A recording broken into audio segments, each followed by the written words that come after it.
Salut et bienvenue sur la chaîne Invest Trading, c'est Romain qui vous parle. Alors, au saut du lit, il est 7 heures du matin, tu vois, je suis au café, mais il y a quand même pas mal de choses qui ont bougé hier. Je vous fais une courte vidéo pour... alors, pourquoi? Parce que hier soir, vous avez dû le voir, le Bitcoin a passé 47 000 dollars.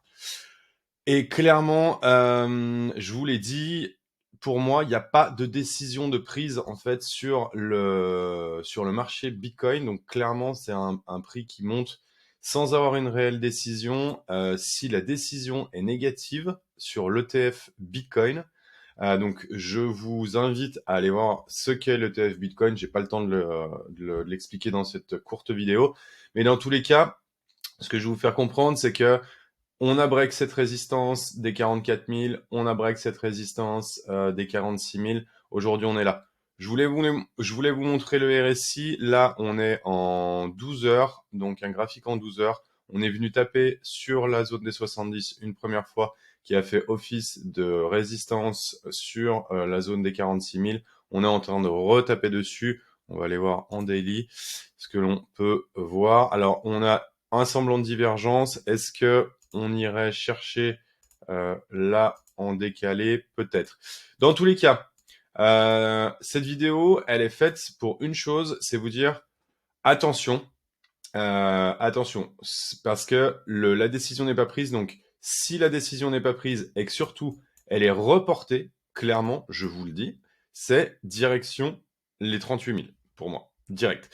Donc, soyez prudents dans cette zone-là. Clairement, c'est hyper cool. Moi, je kiffe, hein, il y a pas de problème. Maintenant, il y a beaucoup de gens qui m'ont hier, mon téléphone a pas arrêté de sonner, ça a été une dinguerie hier soir. Donc je vais répéter ce que j'ai dit à des potes. Clairement, moi, j'ai recap un petit peu sur BTC pour la bonne et simple raison, c'est que Coinbase a pris 3 points. Par contre, MicroStrategy est descendu de 5. Donc j'étais un petit peu mitigé. Robinhood a repoussé de 4 points, un peu plus de 4 points. Donc je me suis dit, ok, il y a peut-être quelque chose qui est dans les bacs. Maintenant, je me suis fait sortir de pas mal de trades. Donc ce que j'ai fait, c'est que, et c'est ce que j'ai mis sur cette vidéo-là, que je vous conseille de regarder, celle voilà, il y a 10 jours, là. Je t'explique comment trouver les x5. Je vous la conseille vraiment.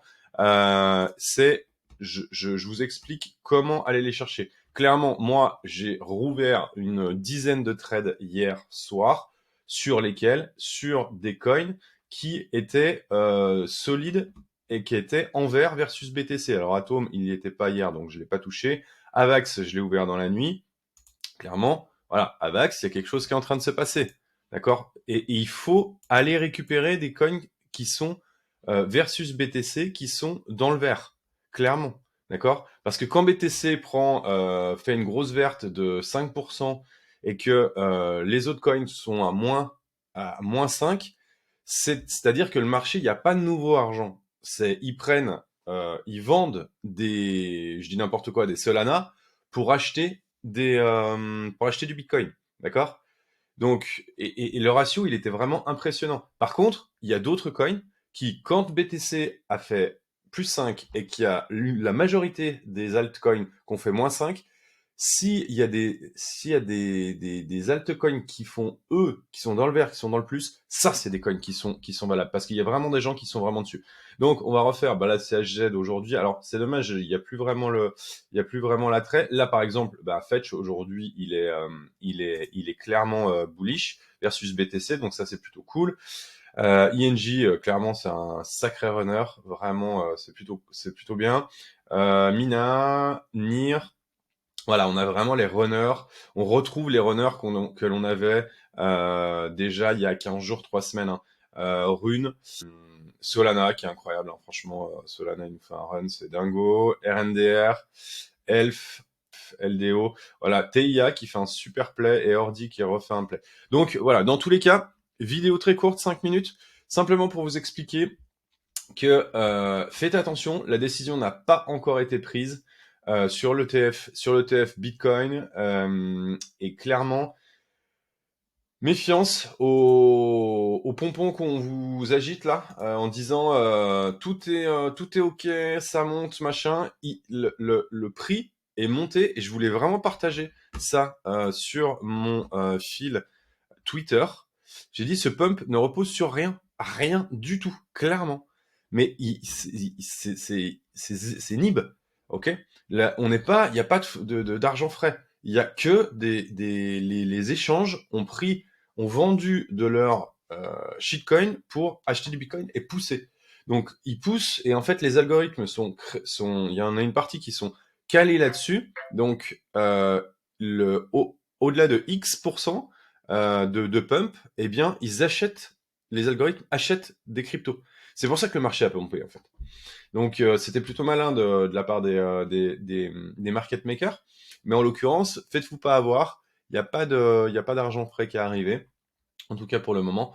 Donc, voilà, mesure de prudence quand même malgré tout. Moi, je reste super bullish, hein, il n'y a pas de problème là-dessus, mais j'ai des stops qui sont, en tout cas, alors sur Bitcoin, je suis à 37 000, hein, donc il y a pas de problème.